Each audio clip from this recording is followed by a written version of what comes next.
ഇടയ്ക്ക് വിഷുവിന് വന്നിട്ട് പോയതാണ്. പിന്നെ തോന്നുമ്പോഴൊക്കെ വരും. മക്കളെ കാണണം തോന്നുമ്പോൾ നമുക്കിനി വേറൊരു ഓപ്ഷൻ ഇല്ലല്ലോ, അപ്പം ഇങ്ങനെ വരും.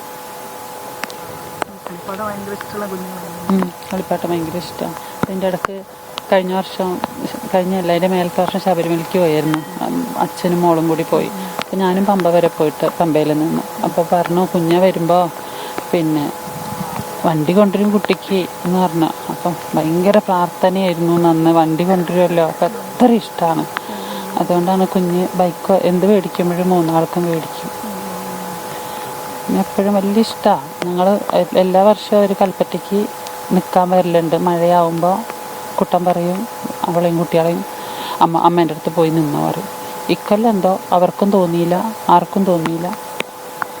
ഒരു പക്ഷേ വന്നിരുന്നെങ്കിൽ എന്ന് ആഗ്രഹിക്കുകയാണ്. എന്താ ചെയ്യാൻ പറ്റുക? ഒരു പക്ഷേ വന്നിരുന്നെങ്കിൽ ഞങ്ങളെ കുട്ടികൾ അവിടെ ഉണ്ടാവുമായിരുന്നു. ഇവരൊക്കെ ഒന്നിച്ച് കളിച്ചിരുന്ന കുട്ടികളല്ലേ? ഇപ്പം ഭീമോള് എന്ന് പറഞ്ഞാൽ ഭയങ്കര ഇഷ്ടം. എനിക്ക് 12 വർഷമായിട്ടാണ് ആളുണ്ടായത്. അപ്പം ഇപ്പം എൻ്റെ മോള് പറയണത് കുഞ്ഞമ്മയ്ക്ക് കുട്ടി ഉണ്ടാവാൻ വേണ്ടിയിട്ടായിരുന്നു പ്രാർത്ഥന മുഴുവനും. ഇപ്പം എത്ര പെട്ടെന്നാണ് ആ പ്രാർത്ഥന തിരിഞ്ഞത്. ഇപ്പം അവക്കൊരു കുട്ടി ഉണ്ടാവാനാണ് പ്രാർത്ഥിക്കുന്നത്. ട്രീറ്റ്മെൻറ്റിന് എൻ്റെ കുട്ടികൾ പോകുന്നുണ്ട്. എനിക്ക് 11 അബോർഷൻ കഴിഞ്ഞിട്ടാണ് ദീമോളുണ്ടായത്. അത്രയും അപ്പം എല്ലാവർക്കും അത്രമാത്രം വേദനയായിരുന്നു. കുഞ്ഞമ്മയ്ക്കൊരു കുട്ടി ഉണ്ടായിരുന്നെങ്കിൽ. എനിക്കിപ്പോൾ ഉണ്ടായതിൻ്റെ ശേഷവും എൻ്റെ ചേച്ചീൻ്റെ കുട്ടി ചക്കരക്കുട്ടി അമ്പലത്തിൽ പോയിട്ട് കുഞ്ഞമ്മയ്ക്ക് കുട്ടി കുഞ്ഞമ്മ ഓട്ടോമാറ്റിക്കലായിട്ട് അത് പ്രാർത്ഥിച്ച് അങ്ങനെ ആയിപ്പോയായിരുന്നു. ഇപ്പം ഈ കുറച്ച് ദിവസം മുന്നേ പറയുന്നുണ്ട് പിന്നെ കുഞ്ഞയ്ക്കൊരു കുട്ടി ഉണ്ടാവട്ടെ പ്രാർത്ഥിച്ചു. ഇപ്പം എല്ലാവരും എനിക്ക് വേണ്ടി പ്രാർത്ഥിക്കുകയാണല്ലേ.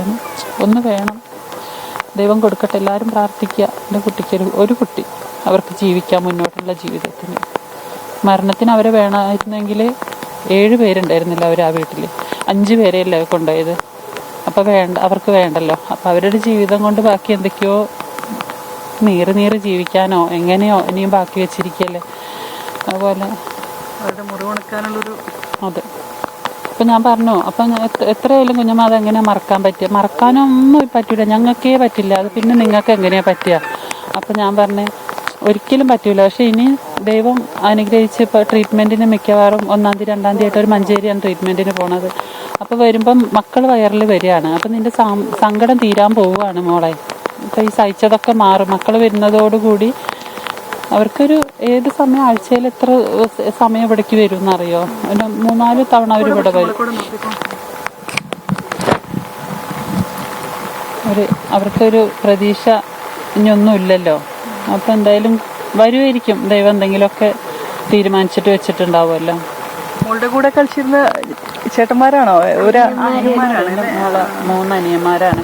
അവള് കൽപ്പറ്റ വീട്ടിലേക്ക് അവള് വന്നു കഴിഞ്ഞാൽ അപ്പം തന്നെ പറയും പിന്നെ കുഞ്ഞ വരുന്നില്ലേ, ദിയമോളെ കാത്തു നിൽക്കുന്നുണ്ട്. നോക്കുമ്പോൾ ജനലിൽ പിടിച്ചിട്ട് ആ ജനലിൻ്റെ അഴിയിൽ കയറിയിട്ട് അവളെ കാത്തു നിൽക്കുക.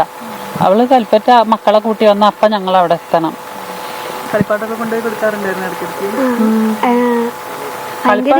ഇഷ്ടം പോലെ കൊണ്ടുകൊടുക്കും. പക്ഷെ അവർക്ക് എപ്പോഴും ബേക്കറികളാണ് ഇഷ്ടം. അത് കൂടുതൽ ഇഷ്ടമാണ്. അപ്പം എൻ്റെ ഹസ്ബൻഡ് വരുമ്പോൾ എപ്പോഴും പറയും ചെറുച്ചനെ ആദ്യം കയ്യിലിരിക്കാൻ നോക്കുക.